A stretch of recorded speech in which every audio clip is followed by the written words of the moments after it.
കുക്കറിൽ മസൂർ ദാൽ 1/4 കപ്പ്, ചെറുപയർ പരിപ്പ് 1/4 കപ്പ് എടുത്തു. കഷ്ണങ്ങൾ 2 തക്കാളിയും മത്തൻ്റെയും കുമ്പളങ്ങേൻ്റെയും കഷ്ണങ്ങളിട്ടു. കഷ്ണത്തിൻ്റെ മീതെ വെള്ളം നിൽക്കത്തക്ക രീതിയിൽ ഒഴിച്ചു. എന്നിട്ട് മഞ്ഞൾപ്പൊടി, മുളക് പൊടി, കാശ്മീരി, ഉപ്പ്, മല്ലിപ്പൊടി, കുരുമുളക് പൊടി, സാമ്പാർ പൗഡർ, ജീരകം ഉരുന്നുള്ള, 1/4 ശർക്കരപ്പൊടി, മല്ലിയില അരിഞ്ഞത്, പച്ചമുളക് ഒരെണ്ണം, കരിവേപ്പില, പുളി പിഴിഞ്ഞ് ഒഴിച്ചു. കുക്കർ മൂടി വെച്ചു.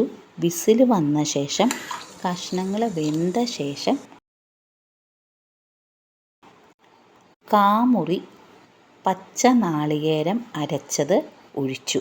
വറവിന് കടുക്, ഉലുവ, വറ്റൽമുളക്, കരിവേപ്പില, മല്ലിയില ഇട്ടു.